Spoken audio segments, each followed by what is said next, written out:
Alright guys, this is watch this video for Friday, March 24th. If you're watching this video before 7:30 p.m. Eastern Time on Thursday, you probably still have time to go down to the description. I'm going to have a link in the description of this video and register for our 7:30 webinar tonight.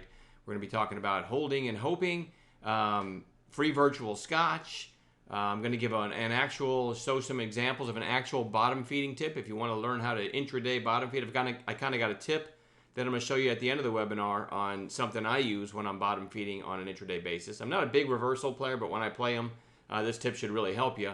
And you'll also be able to save your spot for our Inflection Points Part 2 webinar, which will be the next webinar, not tonight's, but the next one. So try to join us at 7:30. We'd love to have you. It's always fun, and we're going to take questions, all things trading related or topic related after the presentation is over. Showing you the SPY here.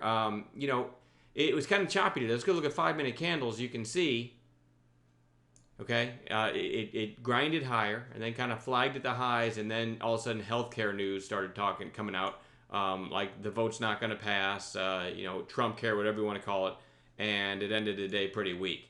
Last I heard, but I haven't been following it, and it's one of those goofy things that the market is hinging upon, and in 3 weeks from now, we won't even remember why we were worried about this. But the theory is if they can't pass a health care bill, the market's going to tank or whatever. It's just the goofy stuff traders have to put up with. And last I heard was there won't be a vote till Monday, which means there might be a vote as I'm talking right now. You just never know. But, so if you're going to trade tomorrow, just be aware that there could be choppy stuff coming out of Washington, D.C., causing choppy stuff in the market. Here's my list for tomorrow. I really like this GALT. You had this spike up to like 220 or 221 right here, and you draw a line, and it hit 220 again, and it's right back up. So over 220, this one might just break out. It's been building. It's definitely been building. NVCN, I had on bounce watch today after the few days down. Had a pop, 2 days lower, another pop, few days lower, and so I was looking for a bounce. I never did take a trade in this one, but after hours right now, it went up to almost 210, I think. It's trading at 194, so certainly worth watching as a potential gap play tomorrow.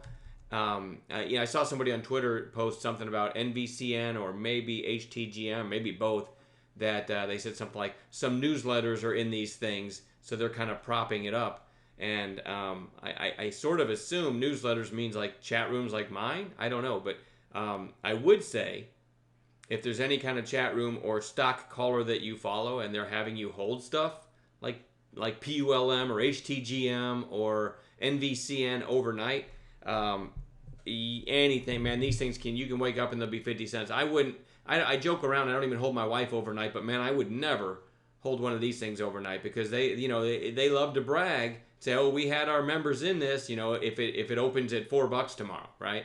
They love to brag, but you never hear a word out of them when they tell you, oh, this one looks good, and then it opens down here the next day. All of a sudden you can hear a mouse pissing on cotton. They're so quiet, right? So just keep that in mind. I'm a day trader, man. I don't hold anything overnight. I try to find money every day on an intraday basis, go home in cash. And if you think about it, if I had a portfolio of 10 stocks that I was swinging on any given day, 4 of them might go up and then another 4 might go down and 2 might be flat, and I've really gotten nowhere, right? So I'm really, really happy with the way I trade, and that way I can kind of grow my account every day without other stocks taking away from it. I hope that makes sense. So that's NVCN. XGTI is really, really quiet. Hasn't really been much volume in this thing, but you do have you had to try to break out of this downtrend. You had a volume spike here, another one, and you've still got a couple lower highs. So it really needs to if you can picture a trend line here, it really needs to kind of get up to this area, and then it might break out. But there's not a lot of recent high relative volume. Really, the only reason it's on watch is because it's been on watch for a few days and hasn't given me any kind of setup. So I just feel stupid taking it off the list now, so I'll watch it for another day. HTGM, huge move today. It was in the video last night. I saw it in after hours yesterday, so I added it as a potential gap and go. I made the call on this thing. It didn't do anything out of the open, right? Out of the gate, it just chopped around, okay? So I made the call in it. I saw this volume spike. I thought, okay, a lot of shorts pile into these low float, low price stocks when they gap up, and a lot of times they'll grind all the way back down throughout the day, and these shorts make a killing in these things. But every once in a while, You get the gap up. Looks like, you have a failed bounce here, right? People start piling in. Shorts are getting more and more confident. It's getting back down near the lows. And then look at this. Gets back down, probably takes out these lows, I think. And shorts are getting, see the red volume there is a little extra volume. Shorts are getting more and more confident. And then all of a sudden this happens, right?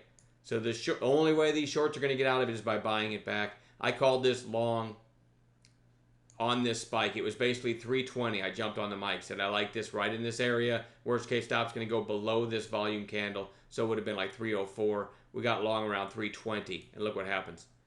Thing went to 480, if I'm not mistaken, a little bit farther than that. It went to 490 at its best. So that was a monster. That was really the only trade I needed all day. That one, made my day, and I'd had one lousy trade in the morning, so that was really nice to, again, I'm really proud of my patience. I sit, whether I'm up or down on the day, and I'm in cash, I sit and wait for the next one. I don't ever force it, and that it is hard to get to that place in your trading. But when you've been through, when you've had enough screen time, what do they say? The rule of 10,000 hours is probably closer to 20,000 in trading.